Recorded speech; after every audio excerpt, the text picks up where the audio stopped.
Donc, que pouvez-vous nous dire sur le rôle que doivent jouer les médias dans la diffusion du français et des valeurs francophones?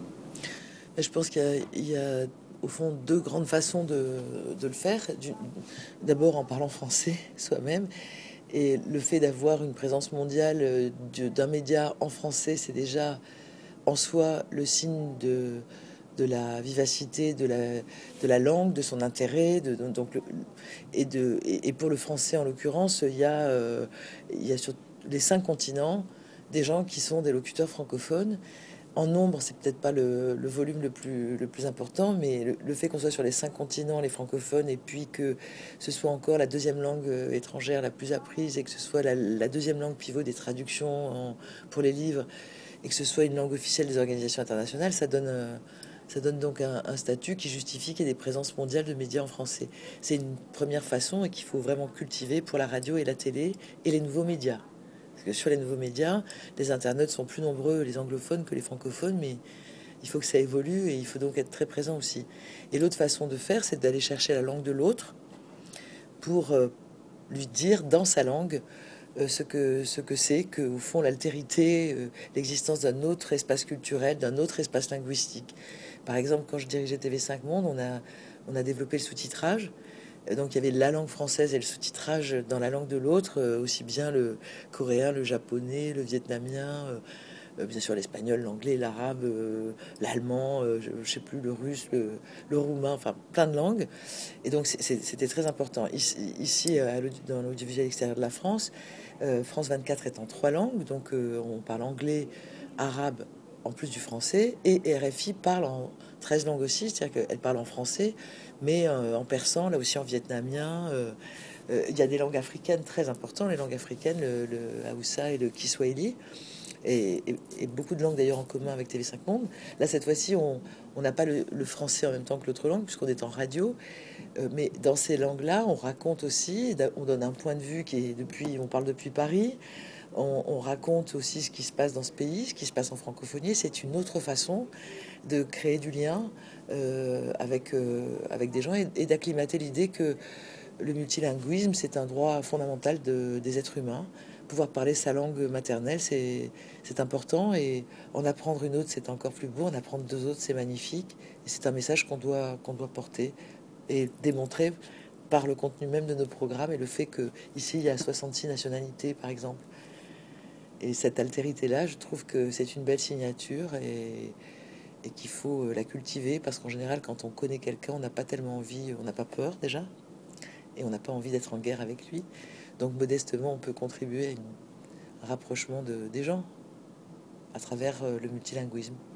Et justement, donc, quel a été votre parcours et votre engagement dans la promotion du multilinguisme? Alors, comme je disais, moi j'ai développé beaucoup de sous-titrage dans les autres langues. Et puis, quand l'occasion m'en est donnée, de la même façon, je revendique le paritarisme et j'essaye de faire prendre conscience, parce que souvent les postures, par exemple machistes, sont inconscientes. Et pareil pour le monolinguisme. Je pense que les anglophones ne se rendent pas toujours compte que en faisant finalement du monolinguisme en anglais, il se coupe d'une partie de la richesse du monde, puisque une langue n'est pas un simple instrument de communication. Une langue, c'est un outil de construction de sa propre pensée, de sa propre personnalité, de sa création. La langue, c'est une partie intrinsèque de chaque humain. Et je cite souvent le fait que les Inuits, ils ont plus de 100 mots pour désigner la couleur blanc, alors que nous, on va dire blanc. Et donc, ça veut dire que le monde nous offre 100 nuances dans le blanc. Et si on n'a pas les mots pour nommer ces nuances, on ne les voit plus. Donc, pouvoir nommer, chaque langue nomme des choses que l'autre à côté ne nomme pas. Et c'est la richesse de l'humanité de conserver toutes ces langues comme autant de façons d'appréhender un monde complexe. Donc, c'est pour ça que moi, je trouve que c'est chaque fois dommage quand on renonce à être dans le plurilinguisme. Et récemment, j'étais au MIP, j'étais la seule intervenante francophone, mais j'ai parlé anglais parce que personne ne parlait le français. Mais j'ai quand même dit en anglais que c'était un enjeu autour de l'éducation des enfants, que cet enjeu n'était pas seulement un enjeu des pays parlant l'anglais, c'est un enjeu mondial, et que apprendre aussi, être éduqué dans sa langue maternelle, c'était un droit humain. Et puis j'ai dit quelques mots en français pour rappeler comme c'était joli la musique du français. Mais j'aurais pu le faire en italien aussi parce que c'est très joli. Et puis en brésilien c'est très joli. Et puis en russe c'est très joli. Et puis le persan c'est ravissant, l'arabe aussi, et etc. Voilà. Donc j'essaye quand j'ai la parole de donner un petit choc de conscience, une petite prise de conscience que c'est un atout, le plurilinguisme. Comment voyez-vous votre position de marraine à l'égard de l'Assemblée des jeunes francophones pour les organisations internationales? D'abord, j'ai été extrêmement réjouie que cette organisation existe. C'est comme c'est un antidépresseur cette association, parce qu'en général on dit oh le français régresse, etc. Et quand tout d'un coup on voit des jeunes qui eux tranquillement, joyeusement, avec beaucoup de bienveillance d'ailleurs, enfin pas d'agressivité, promeuvent leur langue et la défendent. Je trouve que c'est très réconfortant, que ça justifie tout ce qu'on a pu faire, moi en tout cas depuis des années, puisque je suis une mordue de francophonie. Jamais dans une posture agressive et anti quoi que ce soit, plutôt avec, pas contre les autres langues, ou alors tout contre les autres langues. Donc je trouve ça formidable, et moi ce que je pense c'est qu'il faut en parler.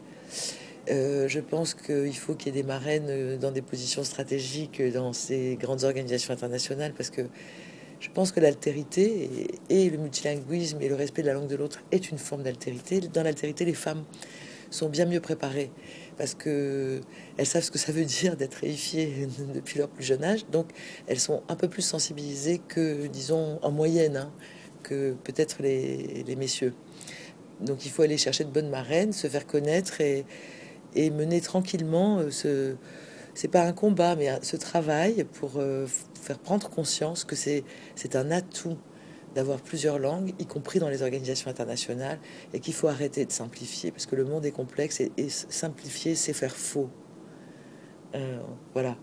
Donc on a le choix entre avoir des choses qui sont, oui, c'est plus simple, on traduit pas, ça coûte moins cher, ok, ben on n'a qu'à tous parler la même langue, et même si c'est pas notre langue maternelle, et même si on devient légèrement plus bête dans la langue, qu'on est obligé à parler, même si on... Voilà.